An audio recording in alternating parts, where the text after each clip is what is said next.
Well, good morning again, guys. T-minus 4 days until we leave the UK. Back over in Newmarket, Nicola down seeing her financial advisor. Given what's been happening in the world's finances, his advice should be put all of your money in below your bed and then hide there for the foreseeable future. Watching the racehorses get exercised on the gallops here in Newmarket, and it's a rather beautiful day. We have lots to plan this week and get sorted and get ourselves ready to go. We leave quite early on Thursday morning to grab the Eurostar, so we've got lots and lots to be getting on with, including finishing off our little Q&A as we promised you. Oh look, we now have noise again, so I'm going to enjoy this coffee. Let Nicola be told that all of our finances have been wiped away and she's going to have to work till she's 95 now. And then I guess we will catch up answering a couple of your questions again. Horses don't have to worry about finances.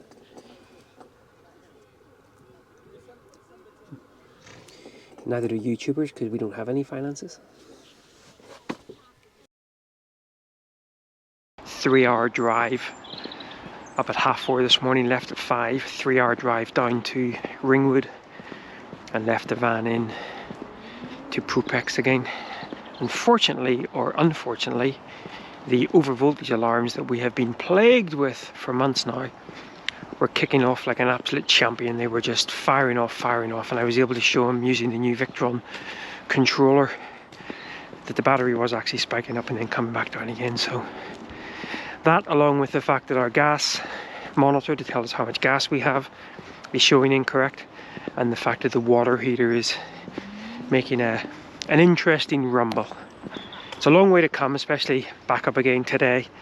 Probably worthwhile getting a once over. Am I confident that we're going to get any of those categorically resolved? I'll tell by my face. But now I'm going to wander around to a little coffee shop that I found last time I was here, grab myself a coffee and do a little bit of work. And when I left Cambridge this morning, I was promised 20 degrees. So shorts are on. I've been delivered about 9 degrees. It's rather cold.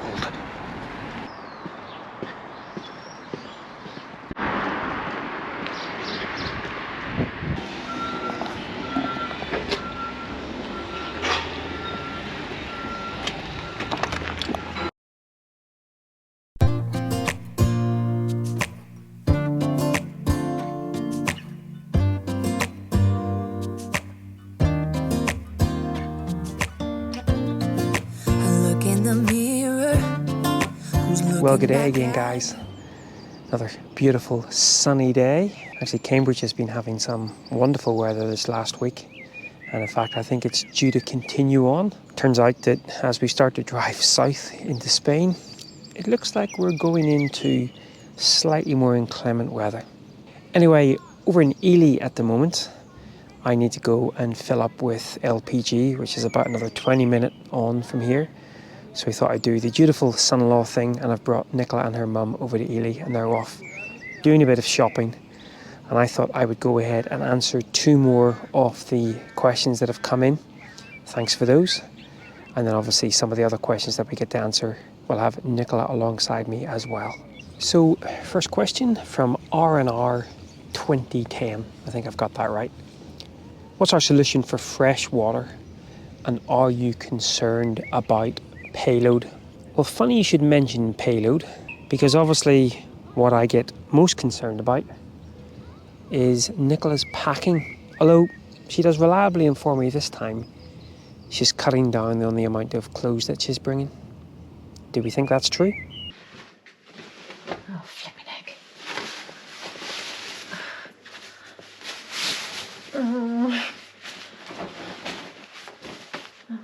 So I need to get this down to 2 tiny bags, 2 medium bags and 2 large bags.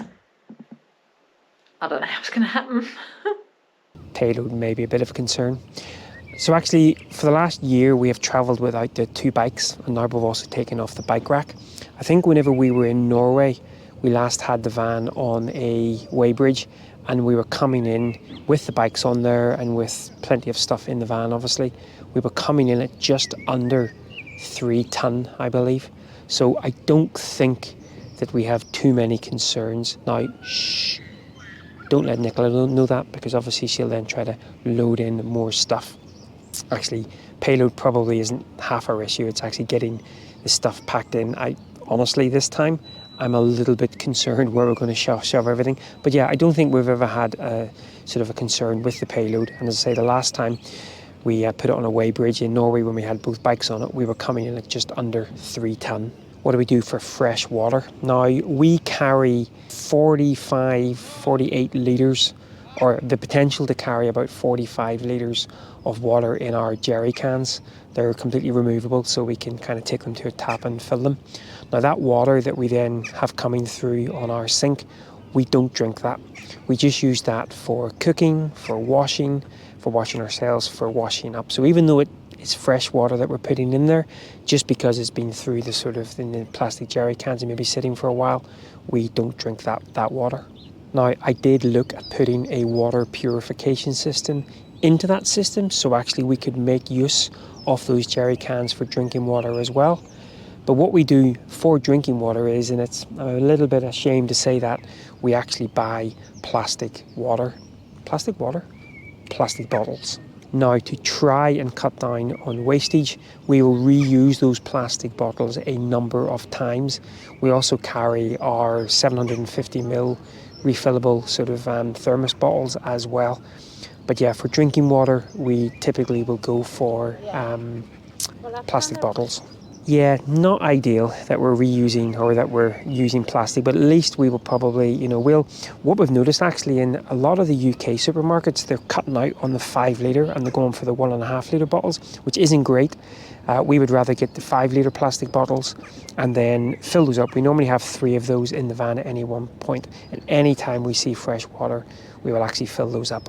And we try to make those plastic bottles last a month before we put them in recycling somewhere and then go pick up another a couple of plastic bottles from the supermarket. As I say, not ideal from an environmental perspective. From an environment perspective, we don't really want to use the water coming out of our bunts because that does sometimes sit for a couple of days, and I'm just concerned about that. I think if I was doing the van system again, or we were thinking of going off on a bit more of a remote location where maybe getting fresh water was a little bit more challenging, then I would probably look to put in a purification system into our main system, which means that anything we filled up in the jerry cans, we could then also drink. On the note of fresh water, I'd be quite interested to hear what other people do for fresh water. Do they have a purification system? Do they just resort to plastic bottles, fill up little and often? Let me know in the comments. Okay, next question, and this is obviously pertinent just to me, from Colin Lavery 3338. How do I go about processing and printing my images? Well, processing is completely normal. I just do that on my laptop or on the almost sausages. Almost a sausage dog. Yeah, so I just process those on my laptop as normal. Stepping aside from a little bit from the processing point of view, obviously one of the issues that I have is backup and archive, because of course we're traveling for 8-9 months of the year. What if the van was to have a catastrophe and I would lose all my data? Well, I'm actually a member of Amazon Prime, and so I get unlimited cloud storage for photographs. So any time that we find a decent upload Wi-Fi, we use the Amazon Prime, not just for my main images that I'm taking on my main cameras, but also from our iPhones as well. I also then archive that onto a couple of separate hard drives, one of which I used to leave here in the UK, but now I sort of take both of those with me, but mainly using the cloud storage. But yeah, processing, I just do that on my MacBook Pro. Printing images, and not just printing images, but making stuff with my images, such as little zines or little handmade books.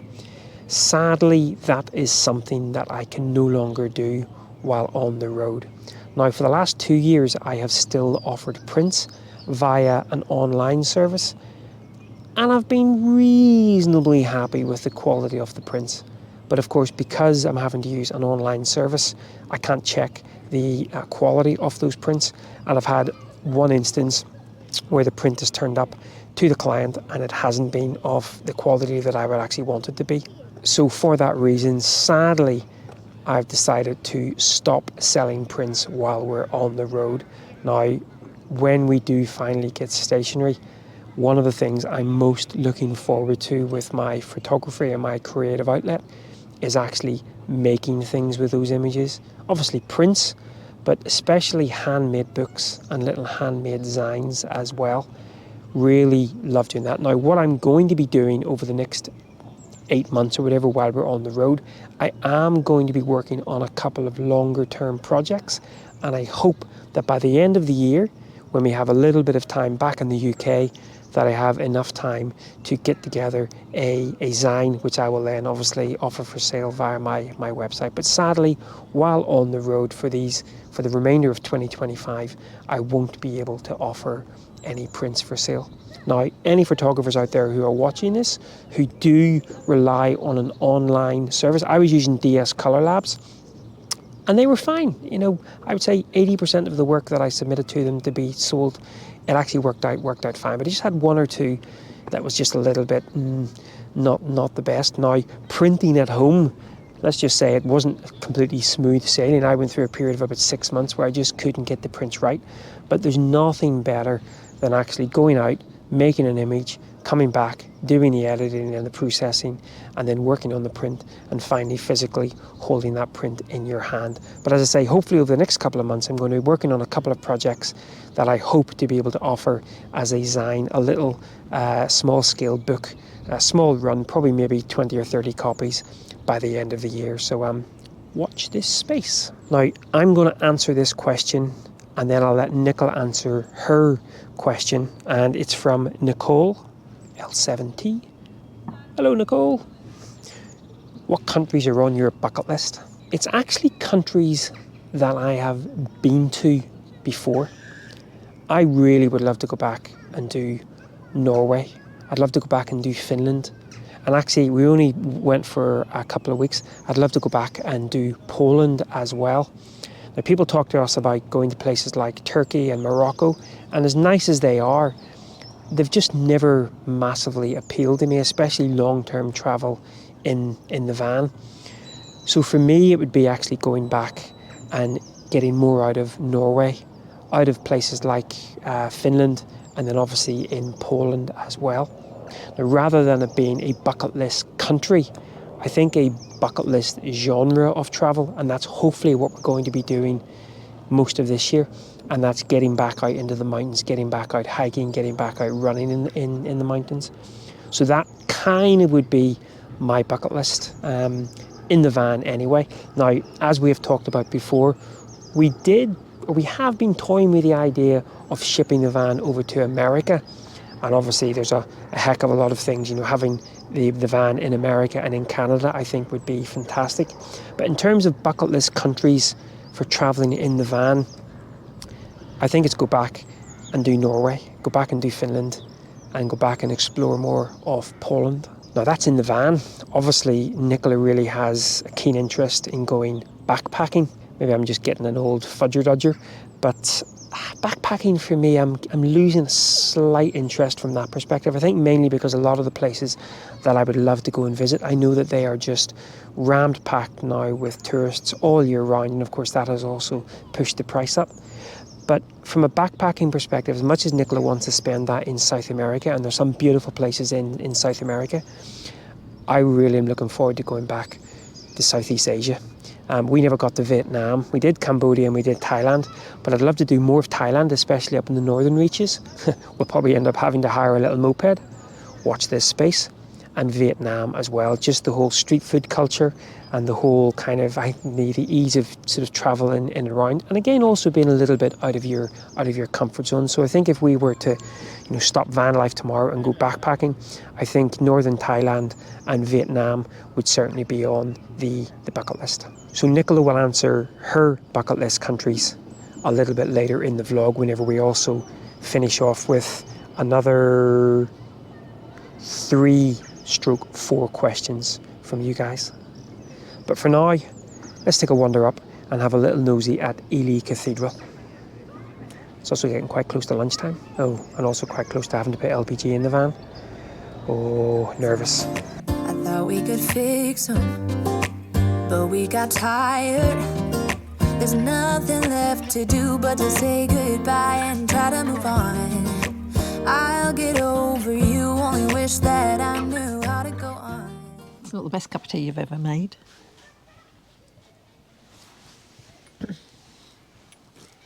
Well, that's us back from Ely. And I'm pleased to say gas also filled up. That's my LPG anxiety over for another couple of months, hopefully. And actually, catching up from the other day, how did your meeting with your financial advisor go? Yep. No point doing anything because everything's messed up. Oh, actually, isn't a very nice cup of tea at all. I told you it wasn't. Yeah, I'm going to agree with her on that one.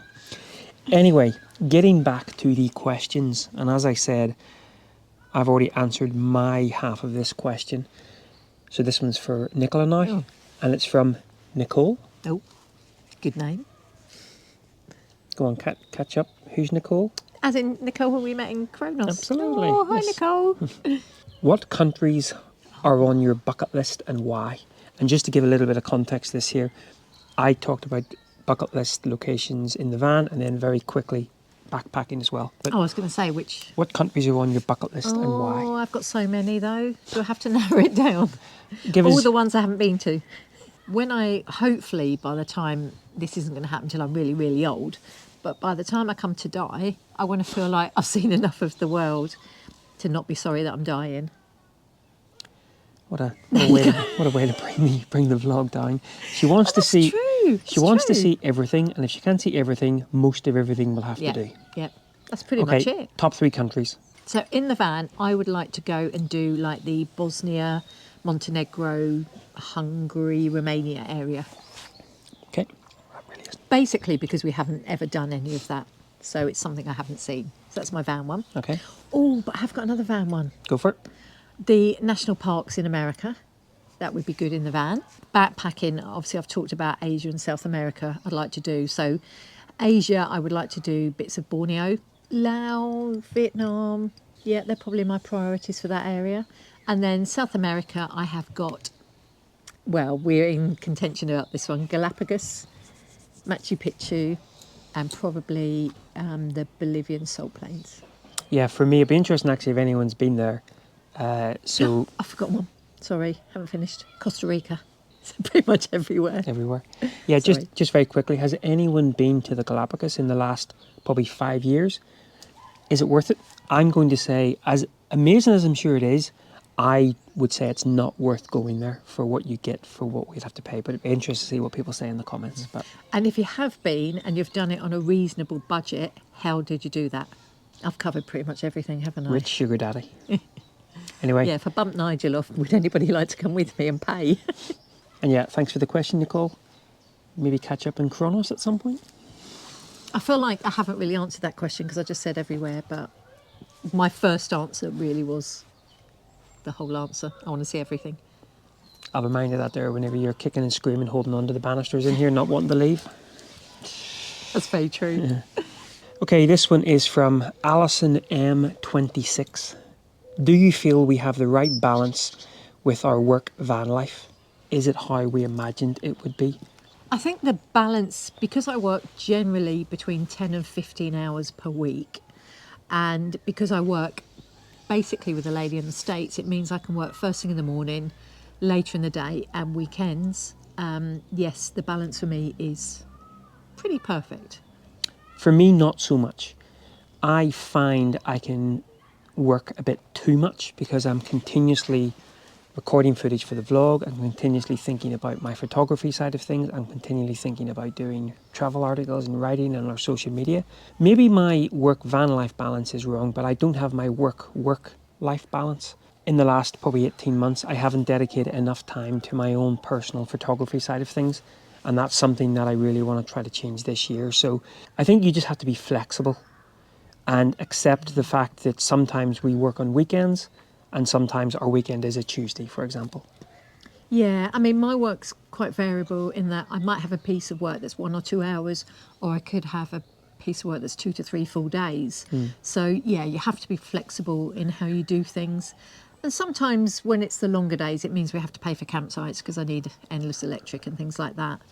But I would say generally, for me, definitely, I've got a really good balance. Cool. And I'm still working on my balance. You're working. Hello, Arthur. It's my mum's cat here. Oh, he's appeared in the vlog before. I don't think I even considered my expectations because I just don't plan anything. So I can't really answer that. I just go with what each day brings. Those first few months we were in the van, it was almost as if I'd kidnapped her because she had buried her head in the sand for so long, and all of a sudden we were doing kind of living in the van. We have different ethos when it comes to travelling in the van. I would be quite happy to stay in one place for 3 or 4 days out in the wilds, not really doing a huge amount in terms of expansive, but focusing on one particular area and just really sort of getting the most out of that. So we haven't really done that as much as I would have liked. There's been a lot of driving, parked up for a day, driving, parked up for a day. And so from my perspective, that makes it quite difficult to get any sort of rhythm with the work-life balance or work-van life balance. And so that's again something that I really want to try to address this year, where we spend longer in a place, give ourselves a little bit of downtime and stuff. So The whole time you've been talking, I've been like trying to get a bug out my tea and stroking the cat. you know she doesn't pay attention. I She's do like, pay attention. anyway, next question. So next question from Peter Warren. Where in Europe would you say is the easiest place to travel in the motorhome, and why? There's a lot of places that are really easy to travel actually. Yep. But just from the quality of the facilities and the acceptance of vans everywhere, I'm going to say Norway. And I think for me, that first time that we went into Europe in 2021 in the van, I was blown away by just how easy it was to travel in the van through the likes of... I think if it's your first time going into mainland Europe in a van or motorhome, then I would say France, Spain and Portugal will absolutely tick your boxes no end, because most of the little villages have official type environments. In Norway, it's slightly different. They don't have the concept of per se, but again, you have that freedom to park up pretty much anywhere, and most of the garages have plenty of emptying facilities and refill facilities as well.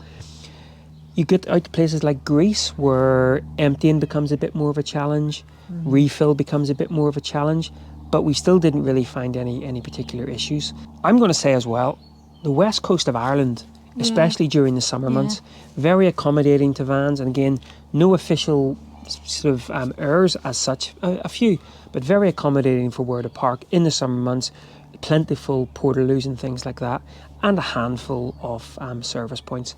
But if you're going to do it for the first time, you couldn't go far wrong with Spain, France and Portugal. And I think it's important to say actually with Norway, we were parking in a lot of places where you wouldn't get electric, not even paid for.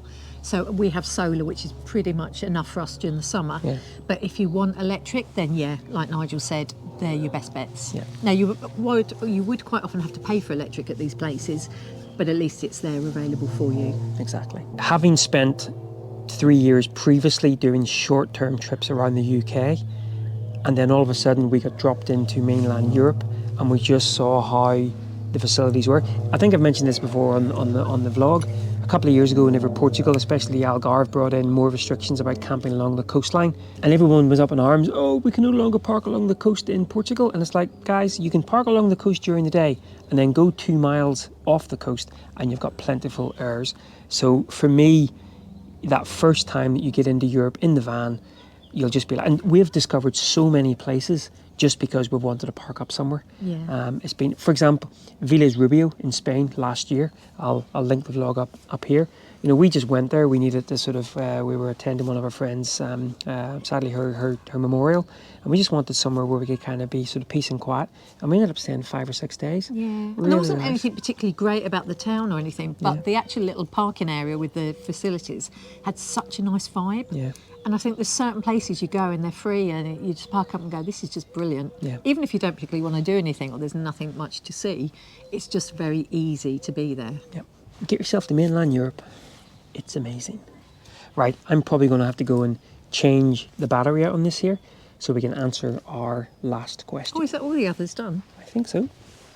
Did you do some without me then that I missed? I did my printing one, Okay, yeah. and I did the solutions for fresh water. Oh, yeah. And are we concerned about payload? What's that? That's why you didn't answer that question. What is payload? We didn't even set that one up, guys. See what I'm dealing with here? Right, 2 minutes, battery change. What made you decide to take up van life? And I guess Who's that by? that is from Denise Mahood, 9162. Make sure it wasn't Dennis. No, Denise, I haven't got my glasses on. So what made us pick up van life? And I guess a slightly bigger question of that there, what made us choose this life rather than a more traditional kind of life? Normal life wasn't working for me. My anxiety year on year was just building more and more. I just couldn't cope. Just couldn't cope being stationary and just living a day-to-day life. Why was my anxiety getting worse and worse? What triggered it? Well, I've always suffered with health anxiety particularly. But I think what made life become a bit more unbearable was two things. One was my dad dying unexpectedly, and that was 18 years ago now. The second thing was not being able to have a family. Not being able to have a family tied in at the same time with a lot of my friends starting a family, and I just couldn't cope. I was so jealous, I was so unhappy, I was so lonely. At the time, Nigel was doing a full-time job and doing sports photography on the side, so I never saw him. He was either in America working or evenings and weekends was doing the photography. And I just became more and more unhappy. Nigel's dad got paralysed, and because I was so unhappy in Cambridge, we made the decision to move to Ireland so he could help out with him. And moving for a while, moving to the coast, which I'd always wanted to do, and finding an amazing community in Portrush did help. And that did help for a couple of years. But again, once we settled, we got into a routine, the anxiety started getting worse and worse again.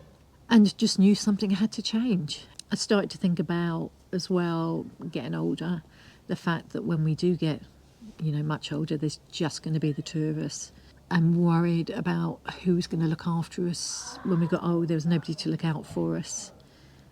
And I just felt like day to day I was just counting time passing to that happening, that inevitability. And something fundamental had to give. And so we decided, we'd started in small blocks. We would go for a few months at a time. And don't get me wrong, I hated it. I hated van life. I really didn't deal well. And in some respects I still don't, because I miss what I think is the safety and security of a home. I miss my family, I miss my friends, I miss the social side of that. And in some ways I miss routine.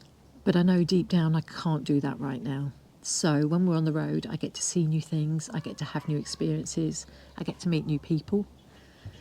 And that all helps with anxiety. I'll never get over the not having a family thing. I find it incredibly difficult. And every time I talk about it and think about it, it upsets me. So I have to fill my life with something else, because I'll never have that future I thought I was going to get. So for me, it's making a different future. It's trying to fill my life with other things, other experiences, and I guess in a way something to hold on to when we can't do it anymore, the memories. So it's quite a complicated reason that I travel. And it hasn't solved everything, far from it. I mean, my anxiety is the worst it's ever been, I would say, for a long time, but I wonder if that's because I've been stationary for 5 months.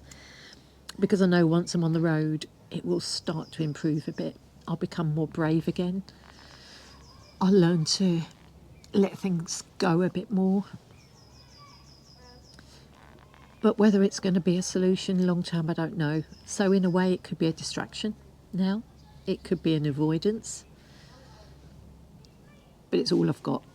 It's all I've got right now, because stationary in a home is not working for me. And for me, well, I've got Romany Gypsy blood in my body, so yeah, I just need to travel. Quite similar. I mean, I always knew that even when I had the successful job with Schlumberger, that I knew that I wasn't going to carry on till I was 65 in a corporate job. I knew there was more to life than simply a pay packet. And I think I've mentioned it before on this channel. I loved my job with Schlumberger. I loved the projects. I especially loved the people. I loved the travel. And it was a great company to work for. Really challenging, very difficult. And it really got the best out of me. But I knew that I was going to be, handing in my notice at some point. Now that got accelerated quite a lot when a good colleague of mine unfortunately lost his life in an accident. And I'd been speaking to him that afternoon. And he'd been talking about, he was looking at how we both had a shared love of Scotland. And he'd been talking about the fact that he was going to have another couple of years and then retire and go up to Scotland, his beloved Scotland. And unfortunately that night he was killed in an accident. And that accelerated the plans sort of by about 6 months. Now, of course, those plans kind of took a bit of a nosedive when we moved back over to Ireland. And I think I've mentioned this before. It's a decision that I don't regret because it allowed me to look after Dad for those first 18 months when he needed it, coming straight out of hospital. But it did mean that I had to give up my sports career, and it's still a decision to this day that I struggle with. I feel guilty because I kind of wish that I hadn't done it. I'd stayed with the sports career, but of course I'm glad that I did do it. So still mixed emotions. And of course, after COVID, once my landscape photography business kind of went up in smoke, I knew that I didn't just want to sit and do, a working in retail and wait for retirement, wait for the Grim Reaper. So it was a case of just saying, yeah, I want to go travel. Now, we have slightly different ways of how this story pans out in the future because, as I've said countless times before, I personally don't want to own a house going forward. I'm not saying I wouldn't want to have a base somewhere, but I would struggle with putting all of our eggs into a house to then sit down and once again wait for kind of the inevitable to happen. So we're still kind of trying to work that out. I certainly think last year, as good as it was, probably wasn't as fulfilling as I've said this countless times before, and so we're really going to make an effort this year to really make every moment count. Yes, life sometimes gets in the way, and our emotions sometimes gets in the way. But we have this opportunity. It's not lost on us that we have this opportunity to be able to work and travel on the road, meet new people, challenge ourselves. But for me, again, it was just that there's something more than just bringing home a paycheck. Now, don't get me wrong, I'm not naive enough to think that, probably by the time I'm approaching 60, I'm probably, or mid-50s, I'm probably when I would maybe have been thinking of retiring if I would have stuck with Schlumberger. I'm probably have to go to think about a fourth career working in retail as a doddery old man. If you haven't got AI to replace everybody by then. Exactly. That's almost a sacrifice worth making because none of us are guaranteed even tomorrow, which is why we're trying to make the most of our time now. And as much as Nicola talks about her anxiety and her fear, I probably am quite good at hiding it. Especially on this channel and to friends as well, but I've suffered quite a lot over the last 18 months with quite a bit of anxiety. But I heard a quote the other day that really sort of was quite pertinent, and that's fear does not stop you dying, it actually stops you living. That's hopefully as we're on the road we do actually get a little bit more adventurous and allowed to sort of fulfill our lives. And as we've always said, if we get 6 months into this or 2 months into this trip this year and it's not working, thankfully at the moment we still have our health and we still have options to try something different. But right now I think it's the full-time travel is what fulfills us the most. One thing I have to also deal with, as much as I want to be doing this at the moment, is the sacrifices by doing this we will have to make in the future. So that's just something as well to bear in mind if you're thinking about this. But you have to weigh up the pros and cons, I guess. I do want a home in the future. I know Nigel says he's not bothered about buying a home. And by doing this and not really being able to save much each year, if house prices keep going up, it's going to limit where we can live and what we can afford going forward. So you have to weigh up that sacrifice. You have to go without certain things to be able to do this. Unless you've got shed loads of money, in which case, great, you won't have to do that. But for most people we meet, I think you have to have a compromise for your future, what you can do if you want to settle down. So that plays on my mind sometimes. I think, is it the right thing to do? Because right now we could buy a home somewhere, a nice home, and settle and probably have a reasonably nice quality of life. But at the same time, because I'm not ready to do that, or we're not ready to do that, we know in the future we might have to make compromises with where we live and the sort of property we can buy. So you have to weigh all this up, and it does give me sleepless nights sometimes. But what I try to think is take each day and think, today I need to be travelling, and so that's what I'm going to do, and just hope that the future pans out okay. And just on the point of sacrifices, obviously we have those future sacrifices to consider, but we're also dealing with current sacrifices as well. You know, the amount of people that we meet, especially, you know, some of our friends who say, oh, wish we could do that. And I've actually stopped replying to that now, because you could. It just means making sacrifices. Even if you have children, there is sacrifices that need to be made. And one of the big sacrifices that we're making right now by doing this here is less time with our aging parents. And that has been very acutely sort of front and centre in my mind over these last couple of weeks. Obviously, we left Ireland now, several weeks ago, and it was very tough leaving mum and dad this time around. Obviously, dad has got, he probably doesn't really have the concept that we're here or there, but mum, certainly it was quite an upsetting time to be leaving her. It's our kind of life, and we are really trying to kind of, make the most of our lives, and that unfortunately comes with sacrifices, with not seeing family. You do, well, we do feel a degree of guilt for being away, but we weigh up, I think, our mental health needs. I think it's very challenging to have this conversation with people who have a family, as in children. We don't. And it's surprising. You don't hear a lot of people who can't have a family talk about it, really. Yeah. And it really, really impacts you in so many ways. And yes, it's given us the opportunity to travel, but it's taken away so many opportunities that I'm not sure people stop to consider sometimes. Maybe that's a bit unfair. Maybe people do. I never did. I never thought about people that can have a family. I never considered what they might not have. And I think we've been surprised by how much it's impacted us. Yeah, I think when you think about having a family, and of course, immediately you've got 18, 20 years of your life laid out in front of you. And whether you do that slightly off the ball, or you follow the chapter 1, chapter 2 book, you still have 18, 20 years of your life kind of potentially laid out in front of you, sometimes more. For us, without having that focus, you've got one of two options. You could either put all of your eggs into a career basket and then just spend the money, as we were doing for those first couple of years, on round the world trips and fancy holidays, 2 or 3 weeks, or you could do something different. And I think that's what we decided to do, that something different. So can you travel yourself happy? Well, I guess that's going to be a story for next time. Right, guys, well, I hope you've enjoyed these last 2 weeks of little Q&As. Yeah, thank you for the questions. Yes. It does make us think about things as well. It's a little bit too much. A bit too much. Yeah. Now we have the next 48 hours No. to try and squeeze all of our stuff into the van. And as I think I've said, I'm a little bit worried about that. When the payload Got it. will come into question. Will you be recording us leaving? Probably. Yeah, and you'll see me getting upset. I always get really upset when we have to go. Yeah. But yeah, so we're due to get the Eurotunnel on Thursday, and then it's probably going to be a reasonably quick jaunt down through France and getting into Spain. But yeah, we'll catch up on that next week. But again, thanks a lot for asking those questions, and as always, thanks a lot for following along. And until next time, this one probably still crying. As I say goodbye, there'll be tears. Yeah. I'm not sure I'll be hugging the banister, but I'll probably be saying goodbye to all the buried dogs in the garden, like I normally do. Yeah. Yeah, I'm really weird.